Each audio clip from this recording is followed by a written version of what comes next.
Hello friends, welcome back to my channel all in Tamil tips. நாம் இன்றைக்கி என்ன பார்க்க போகிறோன்னு பார்த்தீங்கன்னா, ஒன்றுமே இல்லைங்க.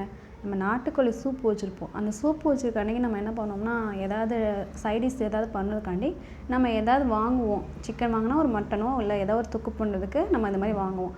அந்த மாதிரி இல்லாமல் நம்ம வச்சு சூப்பு வச்சுருக்க பொருளே வச்சு அந்த இதில் இருக்க சிக்கனை வச்சு நம்ம சிக்கன் வறுக்கலாம், நம்ம பசங்களுக்கு நம்ம கொடுக்கலாம்.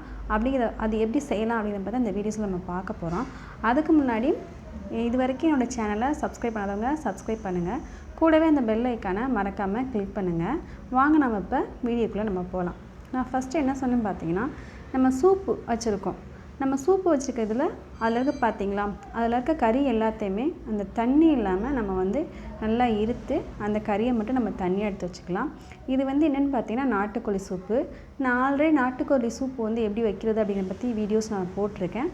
அதையும் நீங்கள் பார்த்துக்கிறீங்க.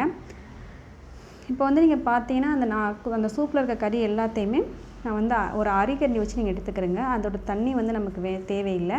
அதோட கறி மட்டும்தான் நமக்கு தேவை. அதனால் அந்த கறியை மட்டும் நம்ம தனியாக ஒரு பாக்ஸில் நம்ம எடுத்து வச்சுக்கலாம்.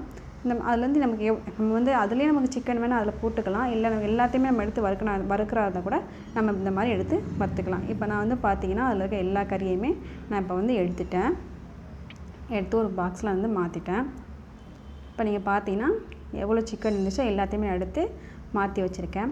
மாற்றினாலும் நீங்கள் பார்த்தீங்கன்னா அதில் பார்த்துங்க எவ்வளோ தண்ணி வந்திருக்குன்னு நீங்கள் பாருங்கள். ஆனால் நம்ம சிக்கனில் நம்ம தாளிக்கும் போது அந்த கறி வறுக்கும் போது இந்த இவ்வளவு தண்ணி நமக்கு ஊற்றக்கூடாது.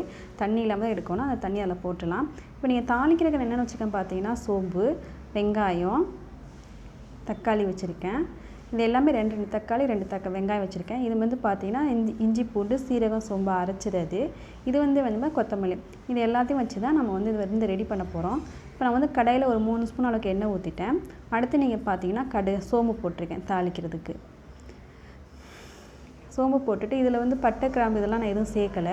அதுக்கப்புறம் நீங்கள் பார்த்தீங்கன்னா இது பொரிஞ்சதுக்கப்புறம் 2 வெங்காயம் போட்டிருக்கேன். வெங்காயம் நம்ம நிறைய போட்டோம்னா தொக்கு மாதிரி வந்துடும். நம்ம தொக்கா வேணாம், நம்ம கொஞ்சம் நல்லா வறுத்தது மாதிரி சாப்பிட்ணும், ஃப்ரை பண்ணி சாப்பிட்ணும் அப்படின்னா நமக்கு இந்த மாதிரி கொஞ்சம் தக்காளியும் வெங்காயத்தையும் கொஞ்சம் கம்மி பண்ணி நம்ம போட்டுக்கலாம்.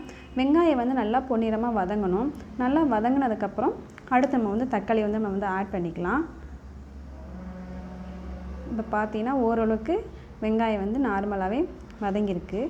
நம்ம அதிகமாக சேர்த்தோம்னா தொக்காயிருங்காட்டி நம்ம கம்மியாக சேர்த்துருக்கோம். அடுத்து நீங்கள் பார்த்தீங்கன்னா தக்காளியை அதில் ஆட் பண்ணிடுங்க.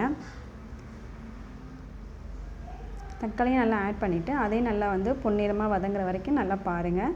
அதையும் இது பண்ணிடுங்க. அதுக்கப்புறம் கொஞ்சம் கருவேப்பிலையும் நீங்கள் அதில் ஆட் பண்ணிக்கிறங்க. இப்போ நம்ம அரைச்சி வச்சுருக்கோம் பார்த்தீங்களா இஞ்சி பூண்டு.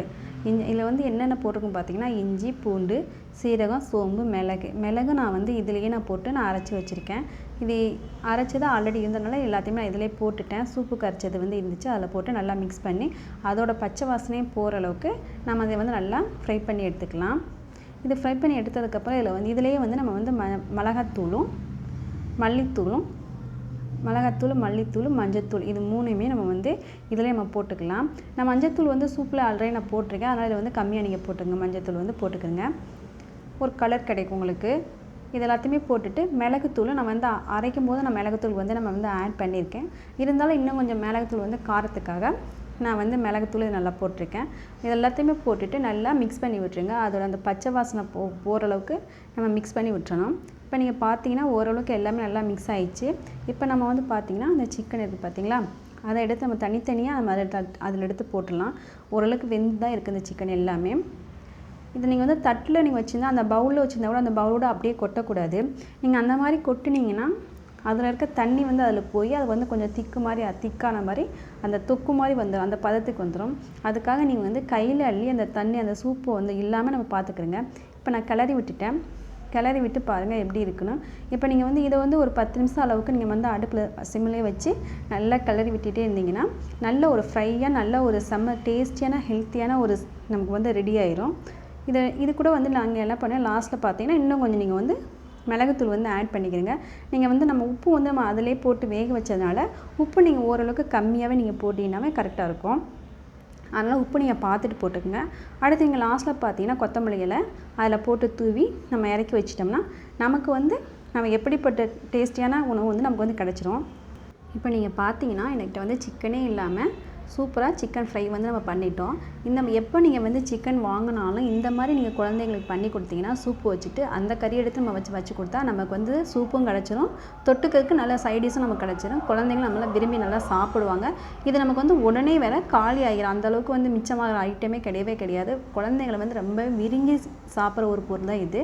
இந்த வீடியோ உங்களுக்கு வந்து பிடிச்சிருந்தால் லைக் பண்ணுங்கள், ஷேர் பண்ணுங்கள், கமெண்ட் பண்ணுங்கள். என்னோடய சேனலை சப்ஸ்கிரைப் பண்ணுங்கள். தேங்க்யூ.